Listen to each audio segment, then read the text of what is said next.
are off. Welcome to the Deep in the Woods podcast. I'm your host, Nate. I'm here with, as always, Aaron Nitz. And then special guest of the night, we got Jeremy Bellish on the podcast. So, yeah, happy to have him.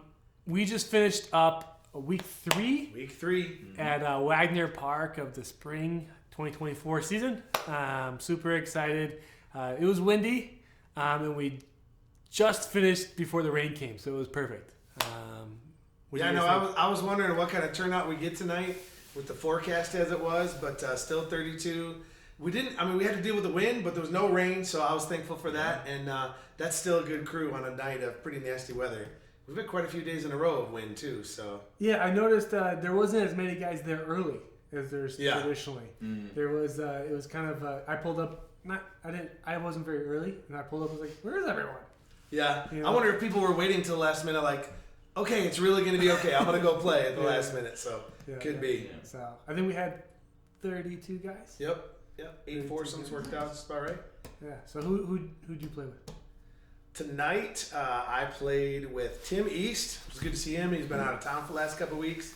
And a new guy, Chris Lemon, which we were the one joking about. Chris Clemens is here. He went from the Pro Tour. But Chris came out. It was really nice to meet him. Good dude. He had a really clean release. He was throwing some good shots. You could tell he's a good putter. Tonight he was off. Just everybody's off a little bit with the wind, right? But it was good to play with him. And he got connected through the church. He's been going to church for a while. Chris found us some of us go to the Woods Church, so he connected with us that way. So he messaged me, and it was good to get connected with him. And then Steven, as Hoxie says it, Ciara Mataro. It was fun to see Steve has developed a forehand, and I think he's figured out that he can throw farther forehand. So he's figuring out how to kind of get that hyzer flip, that S curve. So it was good to see him like kind of expanding his game. Hit a couple big putts tonight too. So very fun group, absolutely. Yeah, nice. I heard a lot of buzz about Steve taking his game to the next level. Oh yeah, Yep. Steve is probably done playing in the sea pool, so his game is getting more, well rounded. Yeah, he can create shots. He's always been a fringe guy, He gets popped up when we need him to pop up, and it's good playing with him tonight. Cool. Nice. Jeremy, who'd you play with tonight, man? So my partner was Dylan. Great partner to have. Yeah, well, let me give you a little shout out here. So we had 2 people tied for the lead. Yeah. Negate was the score. I felt like we had our higher end Bs towards the top. That seems to dominate the storyline. Who tied? I know it was us and who else? And Steven and Justin, which are 2 really good throwers. So out of the 4 of you guys, all of you can bomb. Yeah. And Wagner's it's surprisingly long. You're like, a little city park, but you gotta have 340, 350 to score there, and all 4 of you guys can do that. So how to go with those guys then? It was good. So it was me and Dylan were partners, and then we played with Jason and Kyle. It went really well. I think our biggest thing is we just got it close. We putted okay. We didn't have any really outside circle looks that we made. It was mainly just having a parking good shots. Yeah, and after a couple holes, we both just kind of warmed up, and it went really well. And with the lefty and the righty combination, it helped a lot. Yeah, and he has a forehand too. So if it was a right hand hole, I was just like, just do forehand, and then it worked out. So and then Jason and Kyle were real good. Kyle was a heck of a putter. He was really really good with that. So Kyle won the CTP, right? He got the 10. I think it was Ryan. Ryan. Yeah. Kyle, why isn't Kyle ringing a bell? It was Kyle. I'm pretty sure. I think he might have won one last week or something like that. Okay. Could be. Or we're imagining it. Sorry, Kyle. You're a good player either way. What do you call it? You put who Kyle play with? Sorry. Jason. How that's Dylan's buddy, Jason. How'd Jason do? Yeah, he did good too. I think I think a lot of the issues, which is always in the wind, is you throw something, you think it's going to do something, and then the wind turns it over, doesn't fade as much. I think that was kind of the issues they were having. Yeah. We had that a little bit too, but kind of just got lucky where it was just knew our discs maybe a little better, or just got used to it or whatever. I've found that on windy days, experience is even trumps talent. Because you can be a talented disc golfer, but if you don't have experience playing in the wind, it's just such a whole different experience. And Jason's a good player, but he's pretty new to the sport. And so I actually played a couple rounds with Jason this weekend. Great disc golfer. but you could tell in the wind he was like still figuring his stuff out. Yeah. So it took me a few years to even understand the discs even are affected by wind. You know what I'm saying? Like, why is my disc doing that? Yeah. You know? I mean, you can when a wind comes in sideways, it's obvious. Like, okay, it's gonna push it this way. But playing headwind and tailwind, and it's not even just, a headwind makes my disc more understable. Well, usually, but if you get nose up or like it's a finicky thing for sure. Shout out to the Winter League that we did, because a lot of the wind reads I figured out was from playing in the blizzard that we had at Firefighters. So it's probably the most treacherous way to learn, but I wouldn't advise it. Go out on the worst weather of the year when it's 10 degrees and 40-mile-an-hour winds. When you are bundled up like a That's true. You're out there, marshmallow man coat out there. So cool. Yeah. A few shout outs. We already alluded to them, but we had Zach Pesta, Andrew Raz coming in third at Neg 7. And we had our first A-C pairing with Jacob and Greg. Nice. Towards the top. But Tony was playing with you this past weekend. It felt like he was at the top of your scorecard the entire time. Yeah, Tony played great over the whole weekend. A couple of us did a little road trip, and Tony's that guy where he's one of the few people I know that can go a long time without playing. And over the weekend, we played 4 rounds, and his first round was just horrible. I mean, I beat him by like 15 strokes in 18 holes. And then the next round, he tied me, and then the next round, he beat me by a stroke. Like, he was doing good. But how did he play tonight? What did Tony end up tonight? So he was paired up. He was paired up with King High C, so Rick Kinda. Yep. And he tied for 4th. And so... Wait, I have a question. If any of you on Discord noticed, King High C changed his name to just King. Is this a play that he thinks he is no longer a C because he played B tonight, and so I think Rick might be coming for everything. Yeah, he might be King A here in a minute. Was the high C because he was a high C? Somebody joked about I Rick's thought it was C like the juice. Well, I didn't even think about it. I think that's what the joke was. Yeah, but he turned it into that. He turned it into that, but it was like because like we were talking right before we started the recording tonight of like how do you decide what division to put somebody in? Like I ask a few people if nobody knows them. Well, how do you shoot here? And so people say things like I literally was texting Benny and Sean on the way here. Hey, you played with this guy tonight. What division should he be in? And they're like, well, low B, high C. And so King High C came from that. Funny. Yeah. So he does not consider himself a C player anymore. He is just King. Yeah. Love it. Yeah.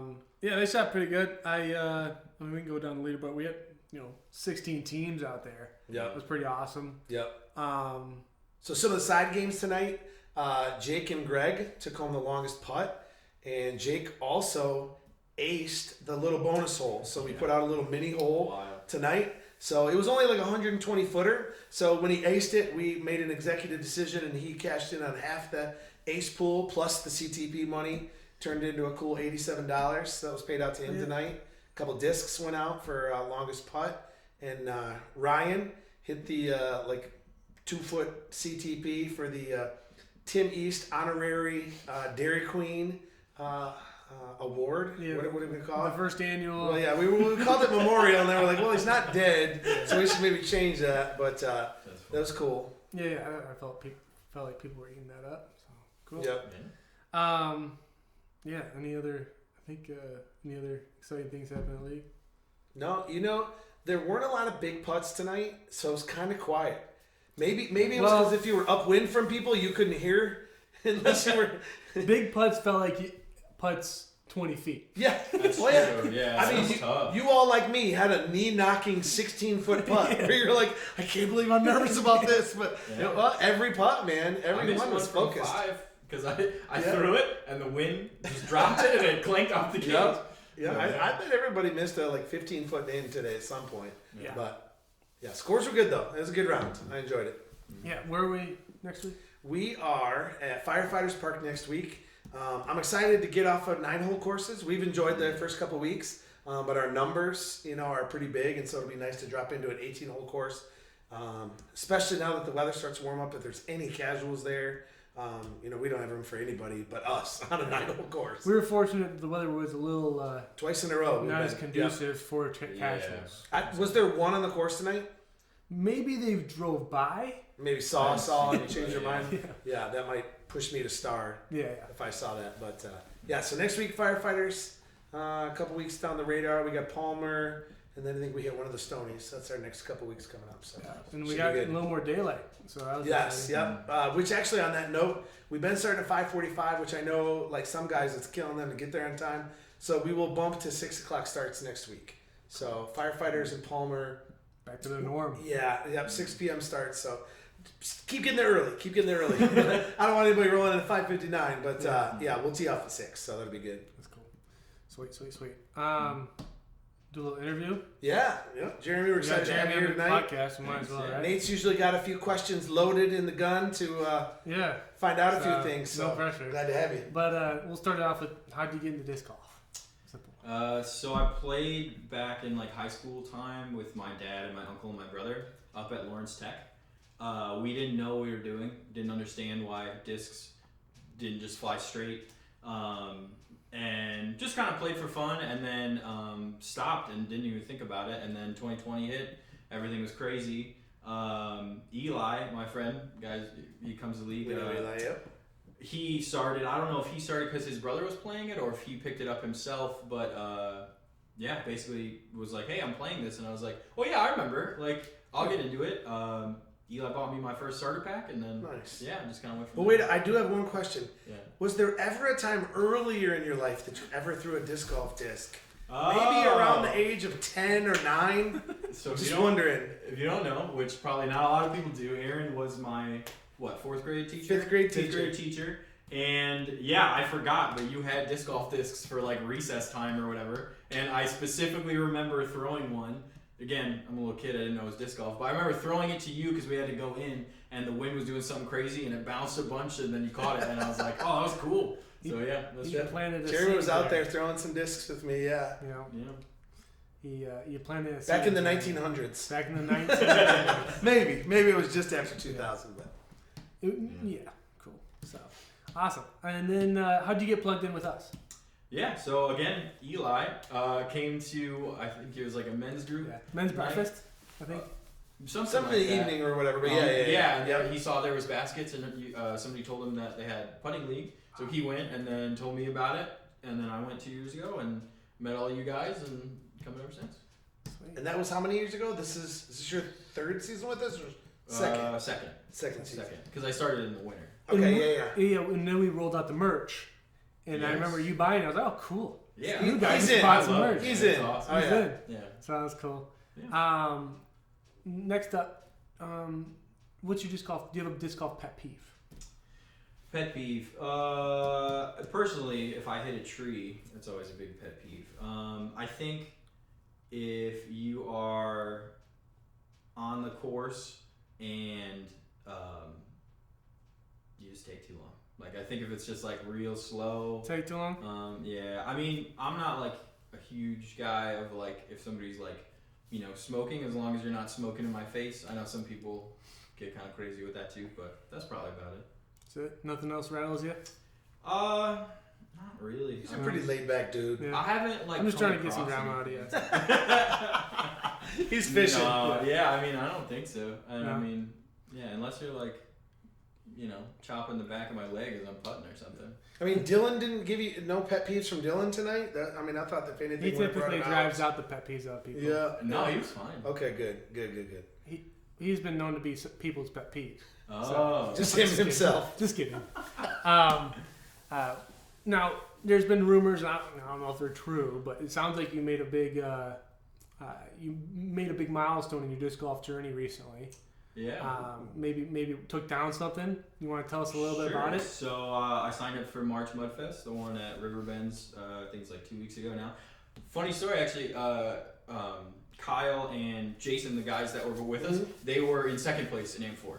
So we were the top like podium finish all four. Yeah. Were you guys all lead card or did they come up?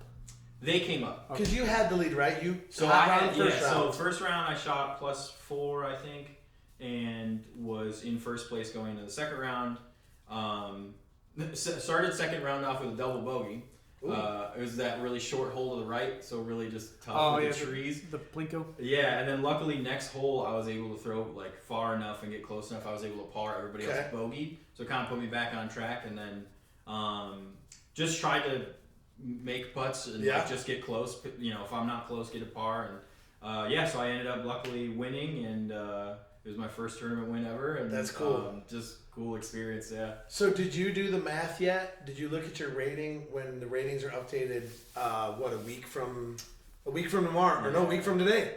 Are you going to be forced to move to AM3? I'm assuming. I didn't do the math. So I shot 890 my first round and 902 the second. And what was your rating before that? 830. How many rounds did you have on it? 2 tournaments. I think we got a little bit more time. A handful. Well, it also counts all the winter sanctioned. Oh yeah. Ones. So maybe like 10. Yeah. So you think you're gonna? I think I'll probably move up. I mean, those are the best scores I've shot. And even at the winter league, I was shooting in the 850s. Oh yeah. So it was you're gonna be moving. Yeah. So it was kind of on this Welcome way. to AM3. That's cool. What did you say you were rated before? 32, I think. Okay. And then tell us a little bit about like what was going through your head final stretch. So I had at Riverbend's basically like. Well, let me ask you this: did you have belief that you were going to win? Walking up to the card, no. So last year at the Provisional Financial, the one in Addison Oaks, I was in the lead going into the second round. I do remember that. Yeah, I think I shot +3, and the guy behind me was like +4 or whatever. Shot +16 the second round. Ooh, like had no same tees. Yeah. Oof. No gas in the tank. I've been there. So no gas in the tank. Listen, I was out of shape. No gas in the tank. I couldn't focus. Nothing. And so walking up to the tee box, meeting all the guys, I was like, oh yeah, this guy's gonna win. Like I'm gonna lose. And so no, luckily just really just tried to continue to do what I was doing. I've been practicing putting a lot. What did you end up winning by? How many strokes? 7. Oh, okay. So at what point how many holes into the round? You finished winning by 7, so you must have had a comfortable lead. At what hole in the round did you know, like, I got this? I was a couple strokes up, probably like 6 or 7 holes in. But I still in my head was like, I'm not comfortable with that because it can happen. And it was starting to get windy, so like we had no idea. And the nerves start kicking in. You're For like, sure. Oh yeah. A little pressure. Yeah, miss and all that stuff. So luckily, I had double bogey first hole, bogey par, and then bogey, and so I was up, +3. Ended up birdie, double bogey, birdie, which put me at +1, and then I almost birdied another one. But at that point, once I got down to +1, I think I was a couple strokes ahead. Yeah. I didn't look at chase card though, because like they were the ones that took second, third. Sure. But, once it hit that, my mentality was just like par out. Like I threw bad shots, but they were just good enough, safe, straight. To save your bar. Yeah, I threw straight in the ground, but pushed far enough, just upshot, make the putt, and That's awesome. That is cool. So, that's a skill too, right? Like to be able to win. And winning's a skill. Yeah, winning is a skill. It's hard. But to like manage it, like you said, not make stupid decisions. And okay, I'm 70 feet away. Should I really try to make this putt? No, I'm gonna land under the basket, drop it in, and walk away. And sure. Yeah. Yeah, that's a big margin though, 7 strokes. And you guys were playing you guys weren't playing the original front 9 the second round. No, we played 10 through 27 second. Yep. So it was all like the back holes and the kind of woods and stuff. But what's cool is that layout only had 4 short tee pads. Yeah, the first round had a handful, 8. but it's only half as many. So that's a good round then. That's not like, oh, you played a whole bunch of shorts. Like that's still that course has teeth. Yeah, you still have to play the one hole. It's like 450, I think. Yeah, there's no short tee pad on that 460. Yeah, hole 24. And so. What were your feelings once you tapped in for your win? Oh man, I almost cried. Not even gonna lie. I was so happy. And then so I was freaking out and like the whole time too. So like my biggest thing is I suck at like putting when I get nervous. So every time I went to putt, I took like the biggest breath and just breathed out and then like was like, you're fine, like do it. And so anyways, I putted out. We finished. Jason, actually, I didn't meet him yet, comes up and he's like, dude, you just won. We were on chase card. And was like, oh man, like it's official. I just won. And so I'm walking and I'm like still freaked out talking to like my card mates. You actually texted me and were like, dude, nice hustle or whatever. Congrats. And I hadn't even like got back to the patio yet and I just couldn't believe it. So yeah. I saw you walking up the 1027. I'm like, dude, you just won. Yeah. That was hype. I couldn't believe it. So. You know, it's funny, like, to hear you say that. Like, I was so excited. Like, I had tears in my eyes, whatever. Like, if you talk to anybody outside of the disc golf world, like, they don't get it. No. Right? Oh. They're like, you're throwing frisbees in the woods. Like, how is it? Like, there's people who play, like, competitive, basketball or bowling or, like, even like, all these things. Like, but it's starting to get there. Disc golf is starting to get there where, like, people get it. There's an actual stakes to this, and that it's organized and there's a level energy. There's a level of belief too, because you look around at 40 guys like, what chance me, right? What chance I'm gonna take it down? Like I'm gonna be the one guy that wins this. That's true. I think there was like 20 guys in my division. Yeah, you had the biggest division that day. So. And like there's a level of like, well, if I finish good, I'll be happy, right? But then you're like, man, I'm the guy who won this sucker. I'm the guy. So it's cool, and it's fun to watch your ratings of these events too. Like not just your score of like +3, -1, but disc golf has that cool immediate feedback of like I shot this, I did this. Like I used to play volleyball, and I would be like, play at a pretty high level, and I'd be like, well, I think I played pretty good, but we lost. Or even like I don't know how these are my stats, but like did we win? How did I play? Disc golf is like, oh, I shot a 941 rated round. I know exactly how I did. There's that feedback. You can be very in tune with your current form. Yeah. Sure. Yeah. Which is huge. Yeah. It's like the ebbs and flows of how well you're playing throughout the seasons. All right, last question then. What is one thing that you are looking forward to growing as a player? Like what's one area of your game or something like that? Area of my game. I think I've gotten better recently with like putting, I think up shots, and then drives like all through kind of the winter because we played winter sanction. I had a lot of I used to just launch it straight up in the air whenever I had a driver for whatever reason. So I remember that. We had a ton of power, but just but just straight up in the air. It's just not going. Boomerang coming back. So I think like the biggest thing I've been trying to work on is just putting and just being like confident with it. I think especially during like winter league and then leading into this, at least once or twice a week in the backyard, just making stations and then just practicing over and over again. It really just felt better, and so then the day came and it felt good. It's amazing what practice can give. Just confidence. Yeah, who knew? More and more guys have been practicing though, and it's changing. Our leagues ramping up. It's the combination of us getting some newer guys that are already really good, and everyone else is taking their game to the next level. So that's been cool to see. Nate, why don't you? I know we talked about not overloading with announcements tonight, but what do you got? What do you got on the schedule coming up in the near future, tournament wise? Palmer, the City of Champions is the big one. Super excited for that. That's in 2 weeks, so not this Saturday, but the next Saturday, April 6th. I know there's been a lot of scuttle about the temples. We're utilizing the current short putter course baskets, but we're moving the tees. Super excited for that. If you're not signed up, you should. It's gonna be a blast. Cool. Yep. I think that's all announcements. I think we covered announcements past couple podcasts. So sure. I'm trying to think. Do we need to cover anything else? No. Oh, are we? I noticed you may have noticed Mr. Hoxie is not at the couch this evening, and there was a promised. With transition into. Yeah, we transition into that. There we go. The power rankings, the official power rankings that Mr. Hoxie feeds the data into the machine, and they are spit out. This is now 3 sets of data should be enough to start to generate some. I mean, obviously, there are people who are going to go up and down. It's going to cause drama. It's going to cause hurt feelings. I do remember him saying one of the requirements is that you have at least shown up to at least 2 league nights to be considered. I think we have now their number's so high. There's probably 30 plus guys. That's a big pool that have 2 weeks in. So if you find yourself in the power rankings, you can flex. You can be excited about it. And so, Hawks, why don't you drop that video right now?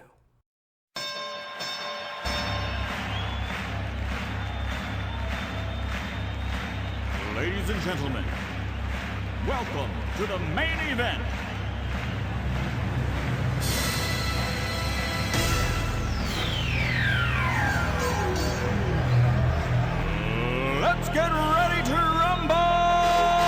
So, we got something exciting planned for all of you. This is called the Power Rankings. Now, some of you who are new, you may not understand how awesome this is. It is so awesome. We didn't do this league to have fun. We didn't do this league to create fellowship with people, to create a wholesome environment where people can come and hang out and throw discs. We didn't create this league to get our name on a trophy, get a name on our disc. No. The reason why we created this league was for the power rankings. If you find yourself on the power rankings, you are the man. Last year I was the man. I'm not anymore. But without further ado, my friends, as Mr. Nate, Mr. Jeremy, and Mr. Aaron alluded to, I need at least 2 weeks of data. And by I mean I am simply the guy who puts them into the machine and the machine spits out the data. There is no other outside influence. It's the machine. The machine does it. So, here we go. The top 20 after week 3 power rankings. Starting with number 20, we have a Mr. Nathan East. Nathan East. All right. Way to go. I'm not going to justify anything. I'm not going to rationalize anything. I'm not going to say that he's only on here because, I'm not even going to say it. Because he has cool discs. Because he made a cool logo. No reason at all. But he's number 20. Okay? Up from there, here is somebody who I don't know if he has graced our presence yet until this year. I'm not going to butcher his last name of Zelenko. It's not overly difficult, but Jeff Z. Well done, Mr. Hefe. And rounding out 18, newcomer. In fact, I've probably met him, but I don't know. So next week I got to meet him. This is Mr. Ken. Ken. I believe that's how you spell his last name, Pietro. Correct me if I'm wrong. Well done, Mr. Ken. Fix that. Okay. Number 17. He'll tell you he deserves like top 2, but as one of our youth, we'll let it slide. So Mr. Nolan, well done. Nolan.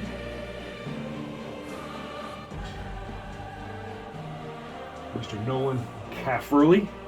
I found out that's how you spell or sound out the last name just recently, like last week. Next, coming in as another newcomer to round out our first 5 is the name that these guys that didn't know who he was hit the ace first week, Mr. Kyle. Well done, Kyle.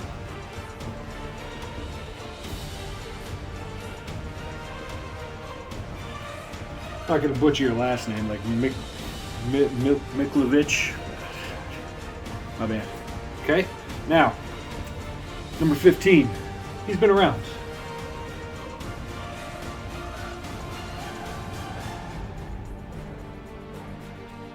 Depending on how you feel like spelling his first name. Zach or Zach. Mr. Pesta, well done. He's learning how to throw bombs.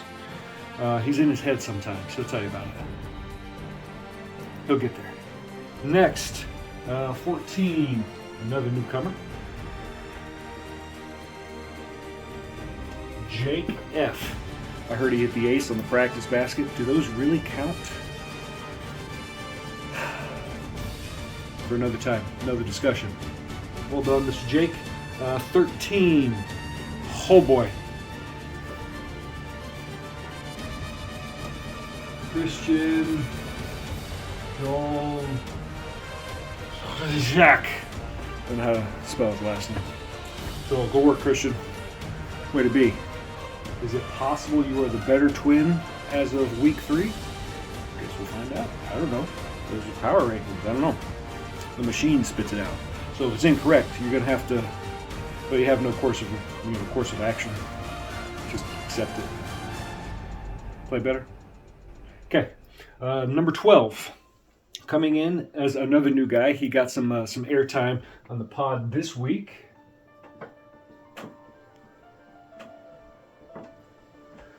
How do you spell his last name? Mr. Jason Klein. I don't know. Nice job. The fact I don't know these guys, that's awesome. Way to go. You're better than I am. That's not saying much. Just way to be. Okay, number 11. Good old fashioned. He was here. He's just stuck around. Sometime to 8, sometime to 12. Just always around. Mr. John Vestal. Well done. If you guys are curious, he does throw a thumber. Throws it very, very well. Some would say he strengthens his shoulder by hitting a lot of volleyballs. I don't say that. He says that. Guess he coaches. So, good work, John. Top 10. Here we are. Number 10. That a boy. Mr. Michael Thomas. Mike Thomas. He hit a CTP. Oh boy, come on. He hit a CTP week 0. I was on his team. Like, he played horseshoes, right? Talk about a leaner. It was perfect. Got himself one of those cool new Woods discs that Nate's selling. Got your name on it and stuff if you win the league. You know, I was talking about at the beginning of the video. I mean, it's important, but this is the most important. So, nice job, Mr. Mike. Number 9. He's also near the tail end of last season. Was in this reign or this world here. That's Mr. Roz. Mr. Andrew Rosalino. Well done, sir. There's talk, we've mentioned it a couple times, that he and a couple of other gentlemen from the league are undertaking an adventure of a video game. He'll tell you about it. Ask him about it. He loves talking about it. Okay, next, number 8. We saw him. We learned about his disc golf adventures. He's a champion. Mr. Jeremy Bellish. Nicely done, Mr. Jeremy Bellish. That's all I got. I mean, you saw it all. Way to go. Way to be. Way to sport the gear. I'm not even wearing my gear. I should be. Okay. Number 7. Another gentleman who I have not had the opportunity. I've probably met him, but I don't recall. Apologies. Mr. Alex. I believe that's a deal. Well done. We expect to see you up here more often than not. Okay. Number 6, forgive me. He's around. This is Sean Clancy. He's decent. He's been around. So, good work, Sean. He may have his name on a disc. I can't prove it, but he might. All right, here we go. Top 5.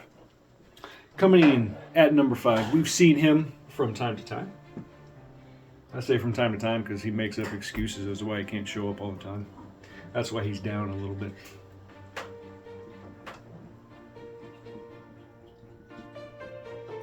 Mr. Steve Demick.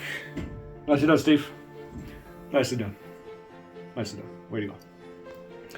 Top 4. King High C.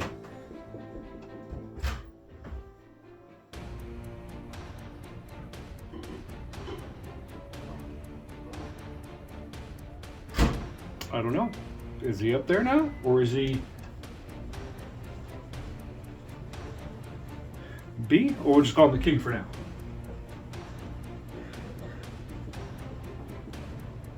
Mr. Rick Trenda. Well done, Mr. Rick. Way to be the King. All right, top 3. Here we go. Brendan Crocker. He just scores. That's it. He just scores. I don't know what to tell you. Dude scores. Nice job. Top 2. The other Trenda. Justin Just out here killing it. You check his scores, it's like double digits every time. Double digits every time. You want him as a partner. Sean, you want him as your teammate. That's how Sean won this, last season or whatever it was, 2 seasons ago, I don't remember. And finally, for week 3, mark that, week 3, the power rankings. I don't see Mr. Nitz. I'm not on here because if I put my name on there, then you would feel like there's some kind of collusion that I would have toward influencing the algorithm. I don't. I have no idea. So coming out as the number 1.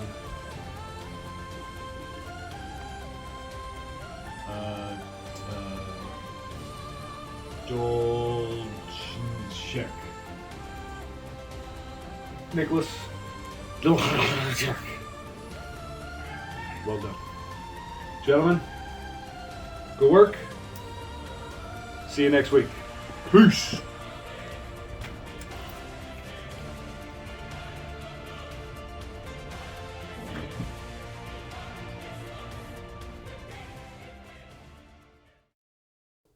That is awesome. Thanks, Hawks, for giving us the juicy information. What happened at the top 20 power rankings? Yeah. Well, do we have anything else to cover before we? I'm good. Cool. Thanks, Jeremy, for Yeah, coming thanks, on. man. Thanks for having me. Great interview. Thanks for watching. Do all the YouTube things. Like, subscribe. Hopefully, we'll see you at League Firefighters this Tuesday. So cool. Thanks. Peace.